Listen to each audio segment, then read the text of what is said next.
Hey, what's up, guys? Welcome to English Football Club Barcelona, your Barcelona's channel in English.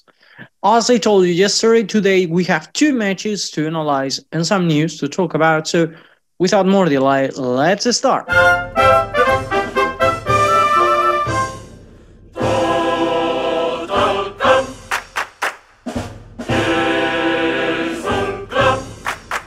Yesterday morning, 11 a.m., we played, the female team played in Sevilla against the team of the city, against Sevilla, and we won. Well, we won. Later I will tell you. I know you can check it online, but it's all right. Here is the starting 11. I like that. We played with Catacol. Later defenders, we had Leila Wahabi, Mapi and Andrea Pereira, then Marta Torrejon as a right back.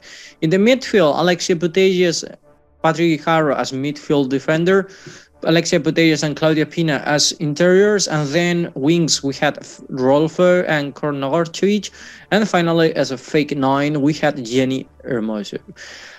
I say I like this because I like when the teams change the goalkeeper time to time. Actually, that happened to me once I was a goalkeeper for 1 year, and the coaches in that year gave us the chances of playing one match to each one.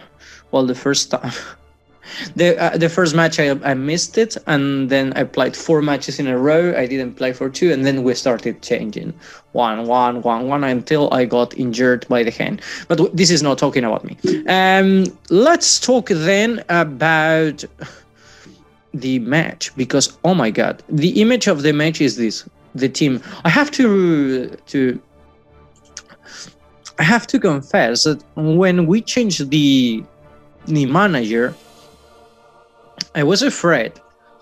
that the team wouldn't perform as well as before, but you will see later. Incredible what we are doing yet. Well, the match started, and 2 minutes later, Jennifer Hermoso, assisted by Rolfo, scored the first goal in minute 2. Later, minute 6, Kornogorcevic, assisted by Mapi, scored the second goal. And the minute 17, just 11 minutes later, we were winning 3-0. Kornogorcevic, again, this time assisted by Rolfo, scored the the third goal for Barcelona. And we haven't oh, what's going on today? Well, we didn't have to wait much to score the fourth goal. Minute 28, if I'm not wrong, 28, Alexia Putellas assisted Jennifer Hermoso to score the 4-0.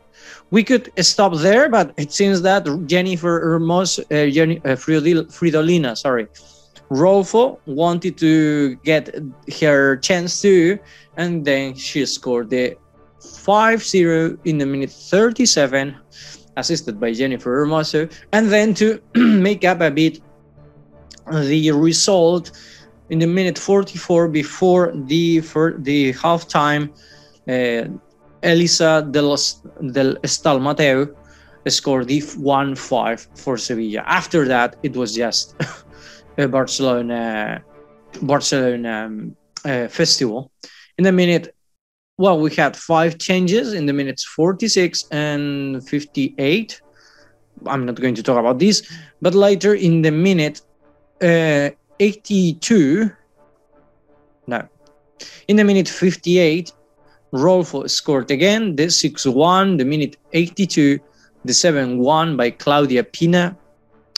In the 83, just 1 minute later, Caldente, who just came to the field a few minutes before, scored the 8-1. Jennifer Hermoso scored again the 9-1, and finally in the 93, Hermoso again scored the 10-1. Incredible. I have no words, really. And this is what we got. You can see many teams there in green, red, gray. It means lost, drew, or won. Barcelona, nothing. Barcelona, green, everything. They've won 11 of the last 11 matches. Remember that in the Champions League, we are also qualified already. Incredible, it's incredible. If we want to enjoy the Barcelona team, we have to watch the women's team, just that. Because the men's team, we suffered. Yesterday we played at 9 p.m. against Espanyol. It was the Catalonian derby. Both teams are from Barcelona, actually, you can see it. Real Club Deportivo Espanyol de Barcelona. So it means the Royal Sportive Club of Espanyol from Barcelona. So Barcelona against Espanyol. In the Camp Nou. This was the starting 11. I was like, no, sorry, that's not the starting 11. Sorry, I fake. Ter Stegen, no Lenglet. We had Eric Garcia and Piqué. Both did a great match. Then Alba and Mingueza. Then we had this midfield, Busquets, Frenkie de Jong, and Nico Gonzalez. And finally, we had Gavi as a left wing, Depay, or Memphis, sorry, as a striker, and at the right, a player from the youth team. I cannot put even the image because I don't have image of this guy. Ahkomah? Something like that. Elias. I will call him Elias. It's his name. And this is the image of the match. Barcelona started the match playing with authority. That's true. Xavi talked about this. The feeling was good, but we suffered. And that's true. We contained the first half, okay? Because the second half, it was quite different, both halves. The first half, we controlled the match. We controlled the team. When they tried to counterattack, we went to stop them. Defensively, Barcelona was quite strong. That's true. And even though we made our mistakes, especially Mingueza, I mean, we will analyze Mingueza's match later.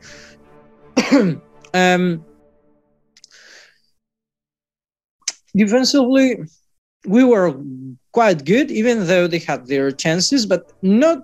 They had their chances in the counter-attacks. That's something we fail many times. We are afraid of making a foul like they were doing all time to time. We had a counter-attack, and what they tried is to get the t-shirt to not let you go. Remember, if the ball passes, the player never passes. If not, you have a problem. And that's what Espanyol was doing. And that's what we didn't do. And that's a problem, really. That's a big problem, because that's why many times we suffered goals in counterattacks, because we don't stop them. Maybe we have a problem of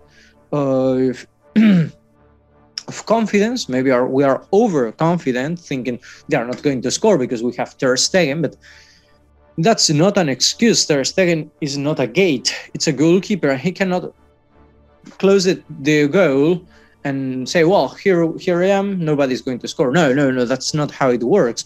Thankfully, yesterday, he did a great match. Ter Stegen stopped many balls, he was quite active, etc. But we cannot let them arrive so easily from time to time. No? It's true that they had a great striker and a great forward, Raúl de Tomás, that incredible. He's very dangerous. He just needs 2 or 3 times to give you problems, really. And thankfully, he didn't do a great match, because he had some chances and he didn't take profit of it. So thankfully, but the second half, totally different. Espanyol controlled the match more. They counterattack more. They found the spaces where they shouldn't, especially by their right back. And if you remember, in the right back, we have Mingueza and many problems, really. Thankfully, we won because of this penalty. This penalty that many people were saying, no, it's not a penalty. For me, I said yes.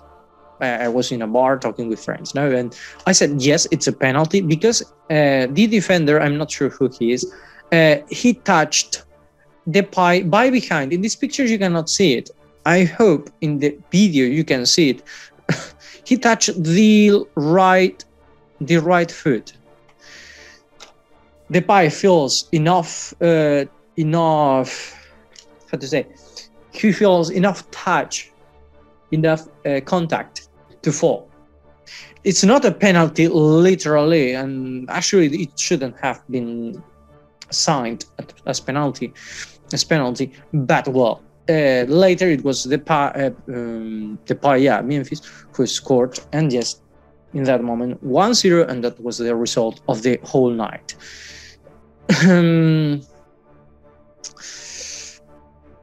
Xavi said we have to improve. I think we don't have to improve. We have to improve a lot. I mean, it's true the team, some players, they were playing a lot. They tried their best to stop the. I'm talking about players like, for example, Abde, who came to the second half instead of Ilaix, and he did a great match, but he would deserve a red card for one action he did, and but he was going up and down all over and over, even helping Mingueza. As I told you, Mingueza did a match to forget at all. Last year I liked him, but this year I think his level is a bit lower than last year. He has to improve much, and he got substituted by Araujo by a problem he had in the knee, and thankfully, because my God, what a match he was doing. And later Araujo was not doing a greater match actually. Araujo, it's not a right back too, but well, there were some moments that I really suffered in that side.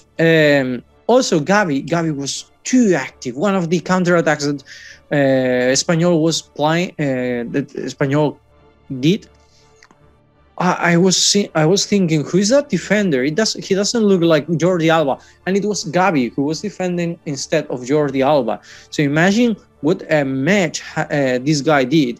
That from the wing, the left wing where he was, and you know, as I told you, I explained you in another video, Xavi likes opened and profounded wings. He had to run all the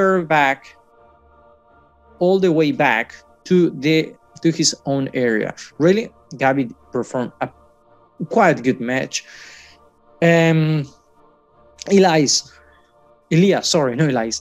and Abde, too, great matches. Other players who has to perform better, Ricky Puig came instead of Nico because he got injured a bit. He had a problem with the ankle, and in my opinion, Nico did a good match, but that injury hurt him. Coutinho came instead of, or Gavi was substituted by Coutinho. Coutinho did nothing, literally. He needs much more game to play than what he did yesterday. And I feel like there is a lack of connection between Coutinho and the rest of the club. It's like he tries to find the spaces, etc., but nobody tries to find Coutinho. And that's a problem for the guy, you know? Depay, he did a good match, not that bad. He was quite active. Frankie de Jong, the first minutes were quite good, finding spaces, etc. But later, his participants was going down, his performance as well. Busquets, he lost one of the balls, quite dangerous. Later, he recovered. That's true. He did a well match. Sometimes he was bright, especially in the first part, but later nothing. But as I told you, Mingueza was the worst, in my opinion.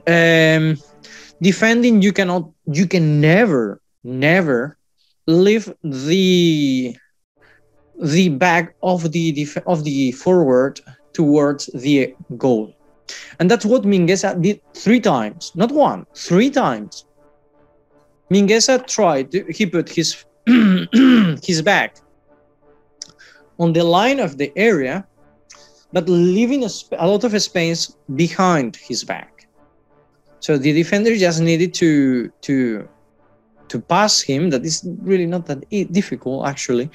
And then, I mean, for the other players, and then they reached to Ter Stegen's goal quite easily. Mingueza is quite good because his speed he's very fast, 34 kilometers per hour. I read one of the matches when they put the information on the screen. I remember against Mbappe, he performed quite well. But as I'm saying, we need much more than this from Mingueza, but much more. He needs a lot of improvement, as well as whole team. And I'm a bit afraid of the match of Tuesday, against Benfica. Thankfully, we play at home. But for example, Elias and that's the same. Elias and Abde cannot come to the match because they are not included in the team for the Champions League. So we will see what we can do. But well, difficult situation for Barcelona.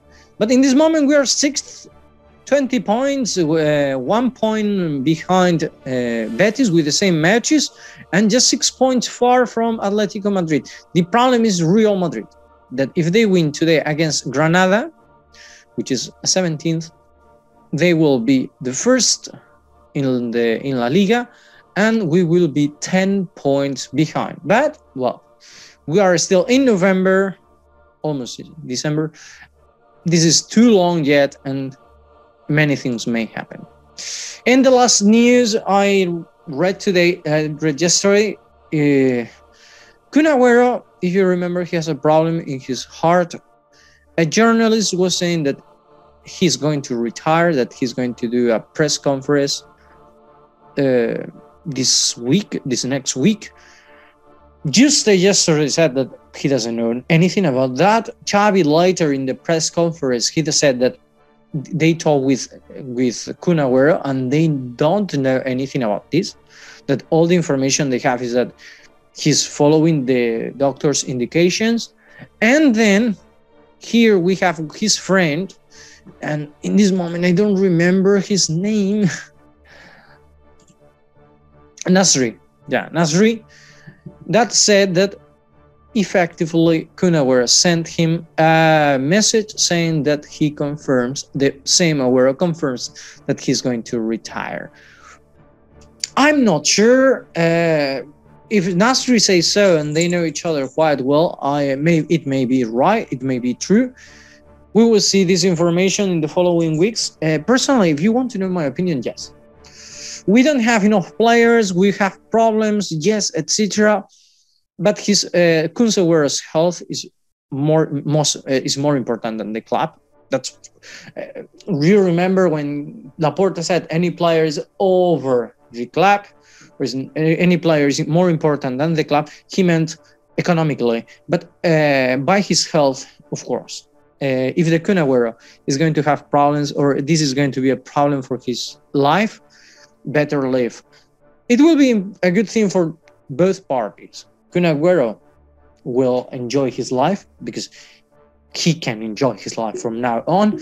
And second, the club will have to will erase one of the players. So we will have a space for a new player. So we will see. But anyway, guys, I have a question for you. Yesterday I was talking with my friends, and this is the last thing I want to talk about. We don't know why Alves cannot be signed in La Liga until January. Okay? So I'd like to know, if you know, please leave it there on the comments, okay? And that's all for today, guys. Now, yes, I have nothing else to tell you. It was a quite long video, but well, as I told you, we had many things to talk about. So hope you enjoyed the video. If you didn't enjoy, it's not my fault. Just kidding. Anyway, have a nice day and see you tomorrow.